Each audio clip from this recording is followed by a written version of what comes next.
বাবার সাথে সম্পর্ক খারাপ হতে পারে, চোখের সমস্যা আসতে পারে, এই গ্রহের রাজা বলা। তো আমাদের জন্মছকে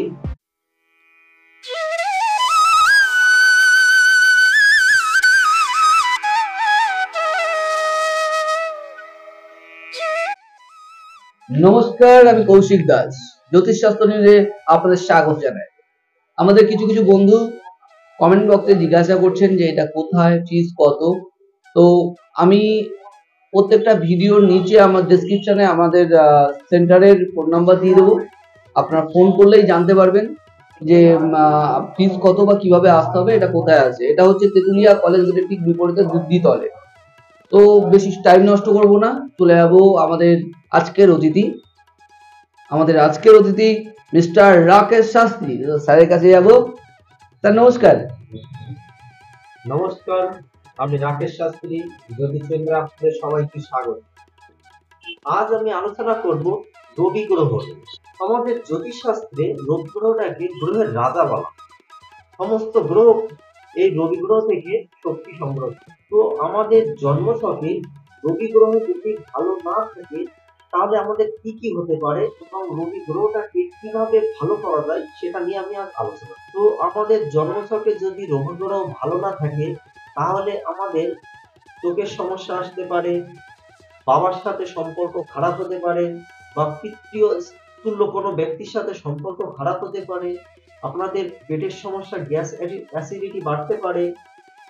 রবি আমাদেরকে গভর্নমেন্ট নির্দেশ করে, তো সরকার থেকে আপনি সরকারের কাছ থেকে কোনো সমস্যা ভোগ করতে পারেন, ফ্যাসিলিটি সমস্যা সম্মুখীন হতে পারেন সরকারের থেকে। এছাড়া রবি গ্রহ আমাদেরকে নির্দেশ করে সরকারি চাকরি। রবি গ্রহ যদি আপনাদের জন্মছকে ভালো না থাকে তাহলে আপনি সরকারি চাকরি পেতে ব্যাপক বাধা পাবেন। সরকারি চাকরি হলেও আপনাকে শেষ মুহূর্তে গিয়ে আটকে যাবে, এরকম একটা পর্যায়ে পৌঁছাবে। আজ আমি আলোচনা করব কিভাবে আমরা এই আমাদের জন্মছকে রবি গ্রহটাকে ভালো রাখতে পারি। আপনারা কি করবেন?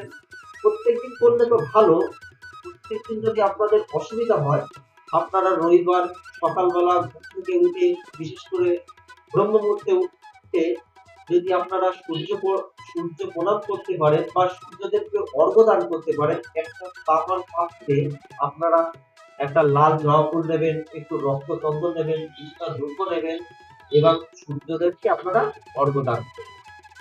এর ফলে সূর্য আপনাদের জন্মছকে সূর্যগ্রহ অর্থাৎ রবি গ্রহটাকে ধীরে ধীরে শক্তিশালী হবে। আপনারা রবিবার নিরামিষ আহার গ্রহণ করতে পারেন। আপনারা রবিবার এক টুকরো তামা এবং কিছুটা গম জলে ভাসিয়ে দিতে পারেন। এর ফলে রবি গ্রহ আপনাদের ধীরে ধীরে শক্তিশালী হয়ে উঠবে। আপনারা সূর্যদেবের দ্বাদশ নাম যেটা আছে সেটা পাঠ করতে পারেন। এর ফলে রবি গ্রহ আপনাদের ধীরে ধীরে ভালো ফল দেবে। আপনারা আপনার বাবার সাথে সম্পর্ক ভালো রাখুন, বাবার পায়ে হাত দিয়ে প্রণাম করুন, এর ফলেও রবি গ্রহ আপনাদের ধীরে ধীরে ভালো হয়ে উঠবে। আর রবি গ্রহ যদি আপনাদের জন্মছকে ভালো না থাকে তাহলে আপনারা যেই কাজ করুন না কেন আপনারা কিন্তু নাম যশ খ্যাতি সেইভাবে সফলতা অর্জন করতে পারবেন না।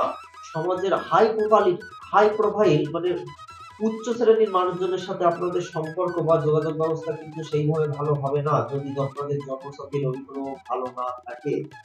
সরকারের কাছ থেকে আপনি কিন্তু গভর্নমেন্টের কাছ থেকে সেইভাবে সাহায্য পাবেন না যদি আপনাদের জন্মছকে রবি গ্রহ খারাপ থাকে।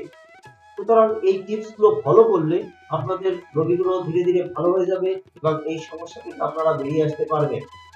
এছাড়া আপনাদের বাড়ির পূর্ব দিকের দেওয়ালে আপনারা যদি একটি তামার সূর্য লাগাতে পারেন রবিবার দিন, এর ফলেও আপনাদের জন্মছকে বা পুষ্টিতে থাকা রবি গ্রহ ধীরে ধীরে শক্তিশালী হয়ে উঠবে। আশা করি সবাই ভালো থাকবেন। নমস্কার। আর এই যে টিপস গুলো দিলাম আপনাদের, এগুলো ফলো করুন, এর ফলে আপনারা খুবই উপকৃত হবেন। নমস্কার।